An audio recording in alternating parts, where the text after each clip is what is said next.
Hi, welcome to the small shed. This week I thought I'd tidy up a few loose ends on the shed build. See you in a minute.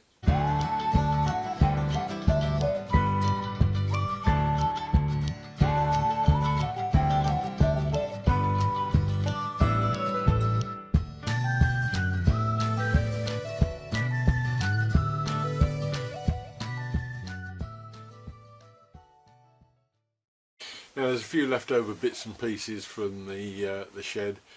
I thought I'd talk quickly about the electrics, the wall finishings, and one or two other little bits like that haven't been covered so far, just to tidy up all the loose ends.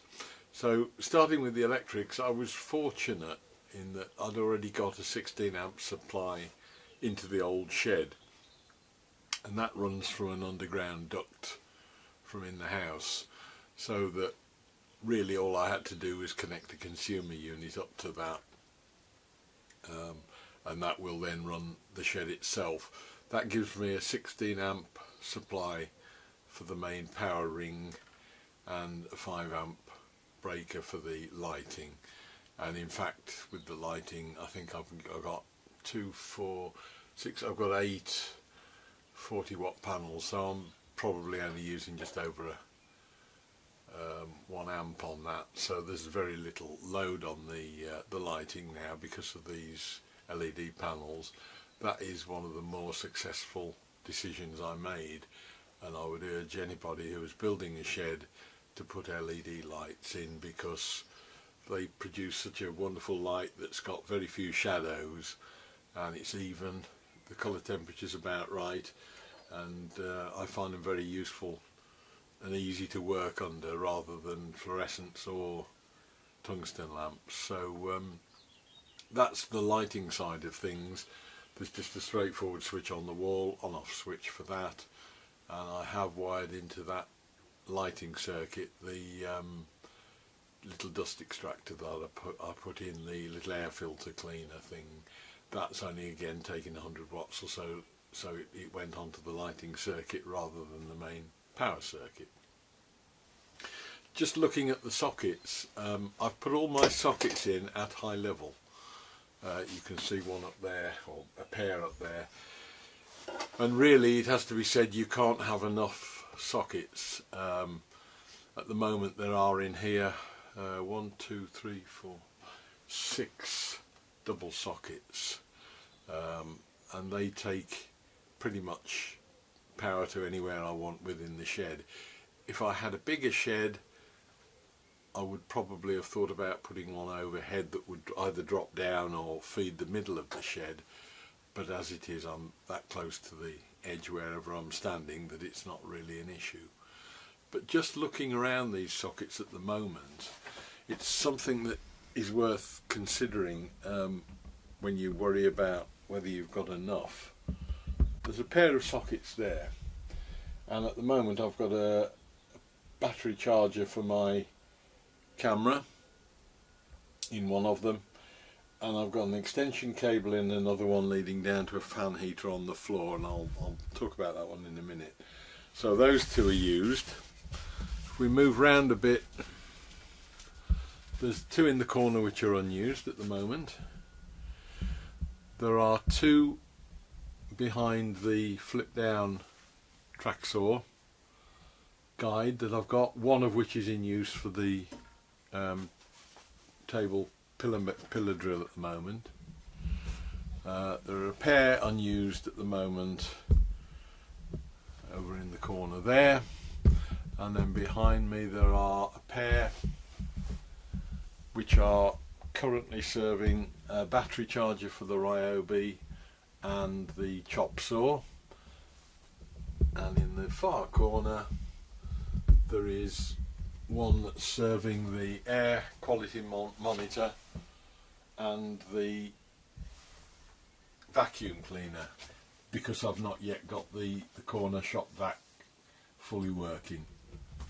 But as you can see, without really having much load on, I've only actually got 4 sockets free, 5 sockets free out of a dozen. Now the one mistake I've made is that the corner one there could really have done with one at skirting level, so I think it's worth putting one or two skirting mounting sockets, even if you haven't got full access to them all, just so that if you've got anything like a fan heater that's floor mounted, you haven't got to run a wire right the way up to the top, because in my case the fan heater wasn't big enough, the length of cable wasn't long enough to be able to get it up to that socket at the ceiling. So that's the one thing I've done that I would probably do differently, and drop at least one or two lower ones in. Quick word now about the finishings on the walls. You may recall earlier on I mentioned that I'd got this stepped sole plate, which was at the time designed to take a 6 or 9 millimeter plywood for the wall cladding, because I was originally intending to put plywood, and that would sit on the base and then be covered by a skirting board at that joint, so you wouldn't see the join. The more I thought about it, the more I decided that I wanted white walls in the shed to reflect light and make it a bit more cheery to be in, and I came to the conclusion, it's a personal taste, that I didn't really like painted plywood. You end up with a lot of joints that you either put a bead over, or you've just got a straight butt joint that I wasn't too happy with.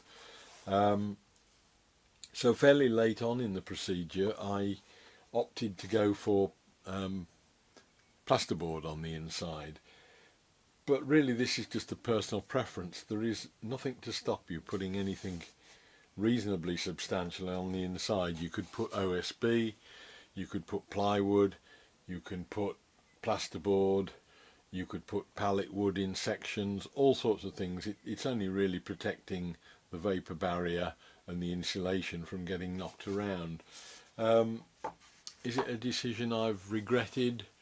No, I don't think so. There are a couple of areas where I have had a problem with slight dents in the plasterboard as a result of swinging things around and digging in. It's not quite as substantial as plywood would have been, but on the whole I'm quite happy with it, and it is something that can be very easily repaired.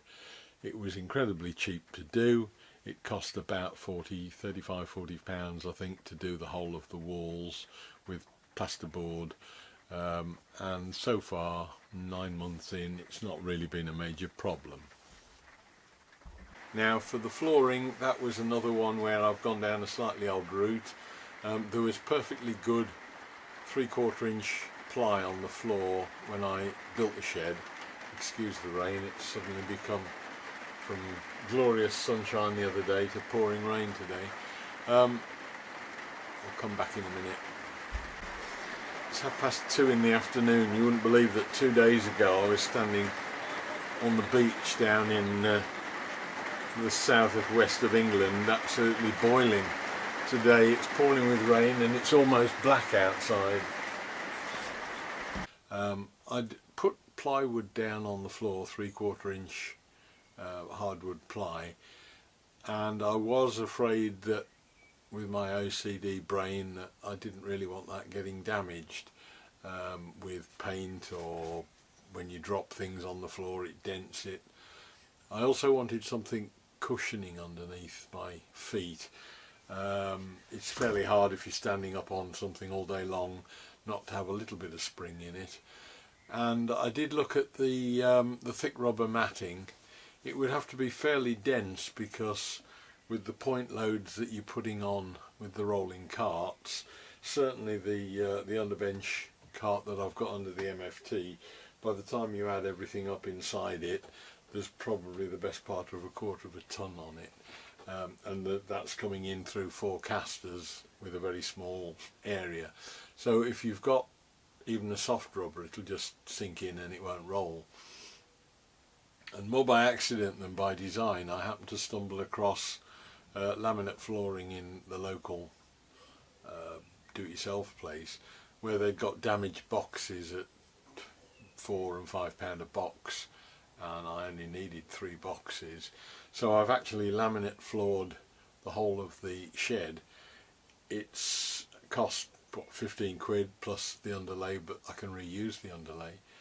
The skirting is screwed on, so it means that if I really want to, I can change the flooring, given that I've got to take everything out of the shed, which might be more of a problem. But I could certainly change the flooring in a couple of hours. And 1 or 2 times I have dropped things, it's dented it, I couldn't really care less, it's not a problem. It can be replaced in due course. There is one downside with it which I've found, and that's probably the only downside, and that is that it's a little bit slippy underfoot, particularly if you get sawdust on it. That's an incentive for me to keep it tidy, but actually if you are working in a larger area, it's probably not for you. But I've found it, again, 9 months on, it's not something I would do differently, and I think that's probably the only way I can judge these things as to whether I'd have done it differently. So that pretty much sorts out all the finishes that I've got in here, that I've done, things I've done. I've dealt with the shop vac and extract system elsewhere, and the only other thing I did very late on was to add the little external cupboard. I found there was a little space outside that was 600mm wide, something like that, 400 or 500mm deep. That was big enough to get all the garden tools into, and that was again one of the better decisions I made. It means that I haven't got, you only have to look at the floor in there and it's covered in mud and grass already. That would have been in the shed, and it just takes up more room. I'd have had to have had the lawnmower in here. All of these things are things that shouldn't be in here, and just if you can just make a little pod on the side of the shed or something to keep them in, so much the better. And hopefully in time I will be running air lines through from a compressor out there as well to keep some of that noise outside. So that's the shed. As I say, 9 months on, it's working, and it's working well. There's very little I would do differently, and I'm very happy with it. Hope you enjoyed that video and the ones preceding it. I know it's a bit laborious, but for anybody who's actually building a shed, it might have been some use on certain of the aspects of it. Look forward to seeing you next week. See you then. Bye.